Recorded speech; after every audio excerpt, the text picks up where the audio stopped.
আসসালামু আলাইকুম। কাদের কুকিং পক্ষ থেকে আপনাদের সবাইকে স্বাগত। আজ আমি কাঁচা কাঁঠালের এঁচোড় রান্না করব খাসির মাংস চর্বি দিয়ে। চর্বি আমি বেশি নিয়েছি, খাসির মাংস নিয়েছি অল্প, আর হাড্ডি নিয়েছি অল্প। দেখতে পাচ্ছেন আমি কাঁচা কাঁঠাল নিয়েছি। কাঁচা কাঁঠাল ছুলে তারপরে চাকচাক করে কেটে লবণ দিয়ে পানি দিয়ে ধুয়ে তারপরে আবার সামান্য লবণ হলুদ দিয়ে তারপরে সিদ্ধ করে নিতে, হালকা সিদ্ধ করে নিতে হবে। দেখেন এরকম করে সিদ্ধ করে নিতে হবে, অনেক বেশি সিদ্ধ করা যাবে না, তাহলে কিন্তু আবার গলে যাবে। তাই এরকম করে সিদ্ধ করে নিতে হবে। আমি পরিমাণ মতো সরিষার তেল আর রান্নার তেল নিয়ে নিয়েছি, আর দিয়ে দিচ্ছি 2টা দারচিনি, 2 টুকরো দারচিনি, আর 2টা এলাচ, আর 2টা কাঁচামরিচ, আর কয়েকটা তেজপাতা ভাগ দিয়ে দিলাম। আমি মশলাটা একটু ভেজে নিই। এবার আমি দিয়ে দিচ্ছি 1/2 চামচ আস্ত জিরা। এবার আমি দিয়ে দিচ্ছি মশলা 1 টেবিল চামচ আদা বাটা, আর পরিমাণ মতো লবণ, আর হলুদ গুঁড়ো, আর মরিচ গুঁড়ো, আর দিয়ে দিচ্ছি 1.5 চা চামচ জিরা, আর 1.5 চা চামচ ধনিয়া গুঁড়ো। আমি একটু টমেটো পিউরি দিয়ে দেবো। মশলাটা কষিয়ে নেওয়ার জন্য আমি 1/3 কাপ পানি দিয়ে দিচ্ছি। আমি আরও একটা পিউরি দিয়ে ওই মশলাটা কিছুক্ষণ কষিয়ে নিলাম। এই টমেটো পিউরি দিয়ে রান্না করলে কিন্তু ঝোলের কালার কিন্তু অনেক সুন্দর হবে। আর আমি অনেক লাল টুকটুক টমেটো দিয়ে কিন্তু পিউরিটা বানিয়ে সংরক্ষণ করে রেখে দিই। সেই সংরক্ষণ করা পিউরি সংরক্ষণ পর আমার আলুতে দিতে হচ্ছে, ইন্ডাস্ট্রি সরষে দেওয়া আছে, তাই এখন আমি দেখে নিতে পারি। এবার আমি দিয়ে দিচ্ছি অনেক সময় আমি কষিয়ে নিলাম। এবার আমি দিয়ে দিচ্ছি খাসির মাংস। আমি কিন্তু ধুয়ে নিয়েছি, ধুয়ে তার পানি নিয়ে নিয়েছি। এবার আমি নেড়ে ছেড়ে দিচ্ছি।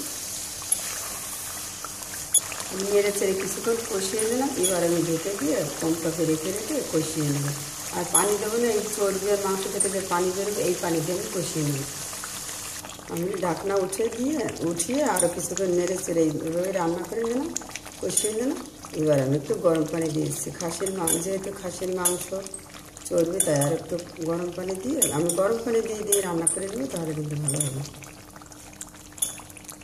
এবার পৌনে 1 কাপের মতো পানি দিয়ে দিচ্ছি।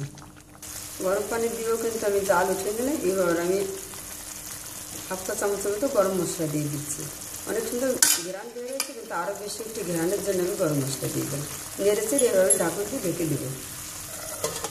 ঢেকে দিয়ে আমি কিছুক্ষণ রান্না করে নিলাম। এবার আমি দিয়ে দিচ্ছি একটা আলু। আমি ছোটো করে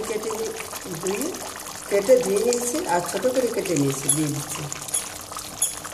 আমি রসুন পেঁয়াজ ছাড়াই এই এঁচোড়টা রান্না করবো, খুব মজা করে রান্না করবো।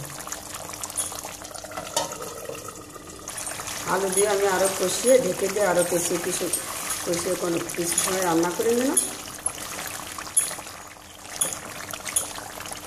এবার আমি দিয়ে দিচ্ছি এঁচোড় দিয়ে দিচ্ছি। কাঁচা কাঁঠালটা সিদ্ধ করে নেওয়া, যে কাঁচা কাঁঠালটা আমি সিদ্ধ করে নিয়েছিলাম সেটা আমি দিয়ে দিলাম। এবার ওই ভালোভাবে নেড়ে চেড়ে মিশিয়ে নিই। আমি আরও কিছুক্ষণ নেড়ে চেড়ে রান্না করে নিলাম।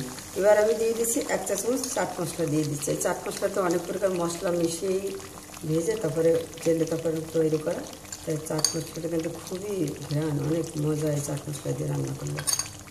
এবার আমি একটু নেড়ে চেড়ে নিচ্ছি।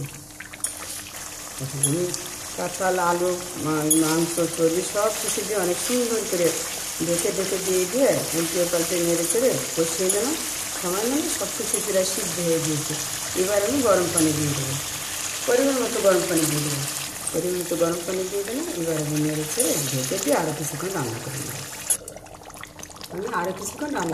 এবার আমি দিয়ে দিচ্ছি আর একটু সামান্য গরম মশলা দিয়ে দিচ্ছি। যেহেতু খাসির চর্বি দিয়ে আমি এই এঁচোড়টা রান্না করতে চাই, আরও এমনি অনেক সুন্দর ঘ্রাণ বেরিয়েছে, তারপর আরও বেশি ঘ্রাণের জন্য আমি দিয়ে দিলাম।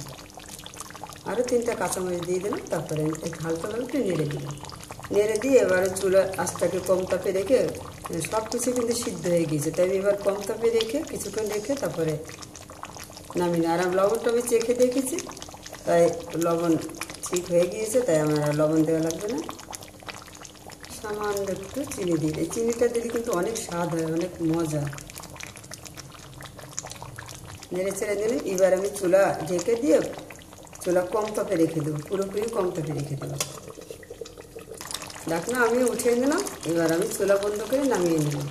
হয়ে গেল কাঁচা কাঁঠাল আর খাসির মাংস চর্বি দিয়ে এঁচোড়। ভিডিওটা দেখার জন্য আপনাদের সবাইকে ধন্যবাদ। ভালো থাকুন, সুস্থ থাকুন। আল্লাহ হাফেজ।